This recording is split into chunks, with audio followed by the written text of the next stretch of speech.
रम जाए वही राम है। राम कथा असीम है और रामायण भी अनंत है। राम आग नहीं है, राम ऊर्जा है। राम विवाद नहीं, राम समाधान है। राम वर्तमान नहीं, राम अनंत काल है। राम भारत की आस्था है, राम भारत का आधार है। राम भारत का विचार है, राम भारत का विधान है। राम भारत की चेतना है, राम भारत का चिंतन है। राम भारत की प्रतिष्ठा है, राम भारत का प्रताप है। राम प्रवाह है, राम प्रभाव है। राम नेति भी है, राम नीति भी है। राम नित्यता भी है, राम निरंतरता भी है।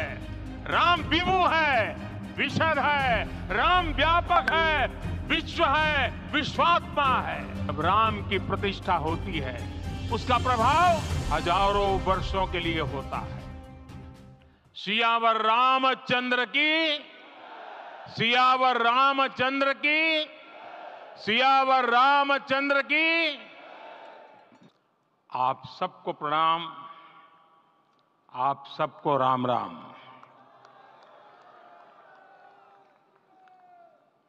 आज हमारे राम आ गए हैं।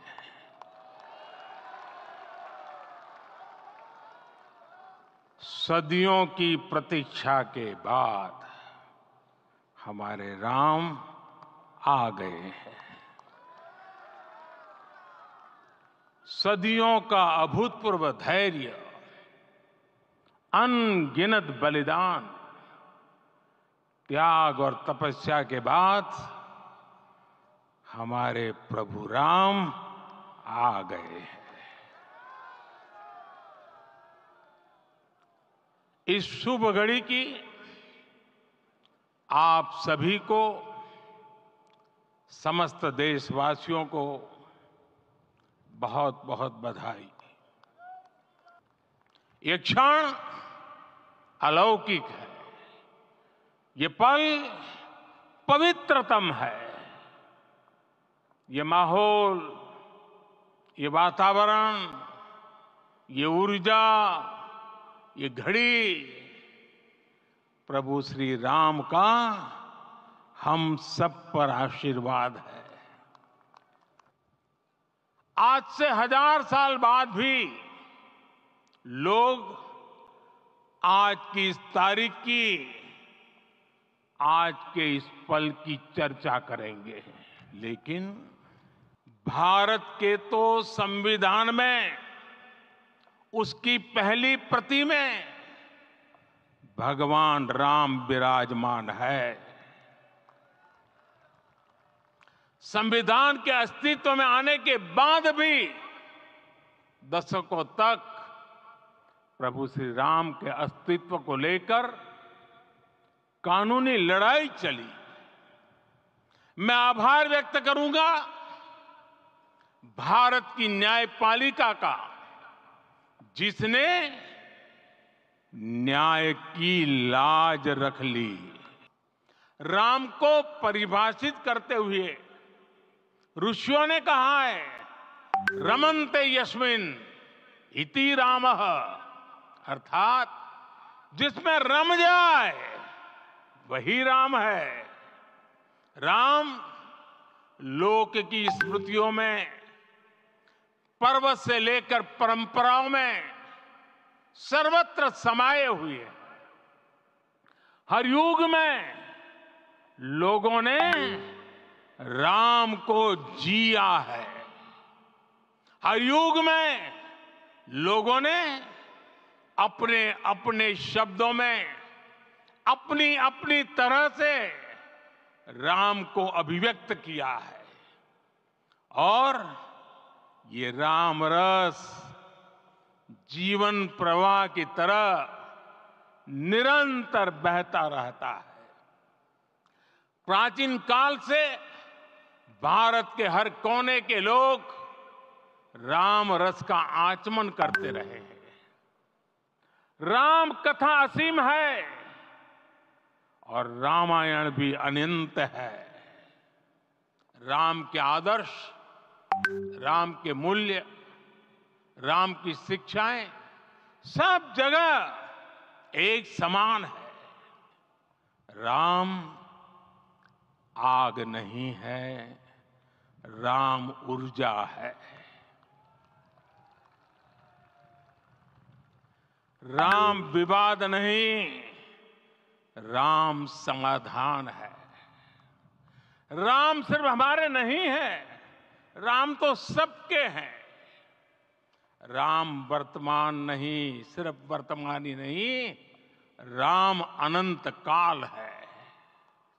राम भारत की आस्था है, राम भारत का आधार है। राम भारत का विचार है, राम भारत का विधान है। राम भारत की चेतना है, राम भारत का चिंतन है। राम भारत की प्रतिष्ठा है, राम भारत का प्रताप है। राम प्रवाह है, राम प्रभाव है। राम नेति भी है, राम नीति भी है। राम नित्यता भी है, राम निरंतरता भी है। राम विभु है, विशद है। राम व्यापक है, विश्व है, विश्वात्मा है। और इसलिए जब राम की प्रतिष्ठा होती है तो उसका प्रभाव वर्षों या शताब्दियों तक ही नहीं होता, उसका प्रभाव हजारों वर्षों के लिए होता है। श्री राम का भव्य मंदिर तो बन गया, अब आगे क्या? सदियों का इंतजार तो खत्म हो गया, अब आगे क्या? आज के इस अवसर पर जो दैवीय आत्माएं हमें आशीर्वाद देने के लिए उपस्थित हुई हैं, हमें देख रही हैं, उन्हें क्या हम ऐसे ही विदा करेंगे? नहीं, कदापि नहीं।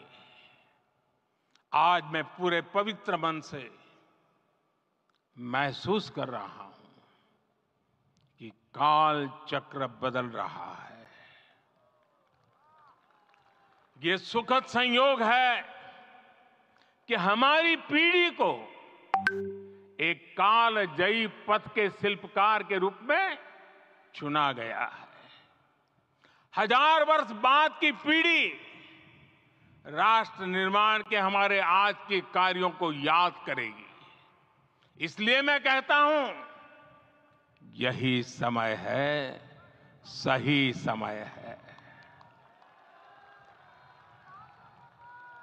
हमें आज से, इस पवित्र समय से अगले 1000 साल के भारत की नींव रखनी है। मंदिर निर्माण से आगे बढ़कर अब हमें सभी देशवासी यहीं इस पल से समर्थ, सक्षम, भव्य, दिव्य भारत के निर्माण की सौगंध लेते हैं। लंकापति रावण प्रकांड ज्ञानी थे, अपार शक्ति के धनी थे, लेकिन जटायु जी की मूल्य निष्ठा देखिए। वे महाबली रावण से भिड़ गए।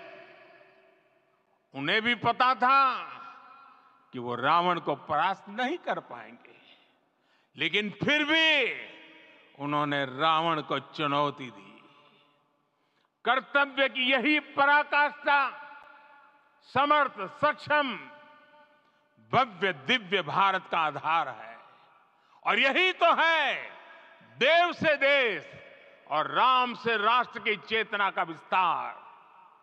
आइए हम संकल्प लें कि राष्ट्र निर्माण के लिए हम अपने जीवन का पल पल लगा देंगे।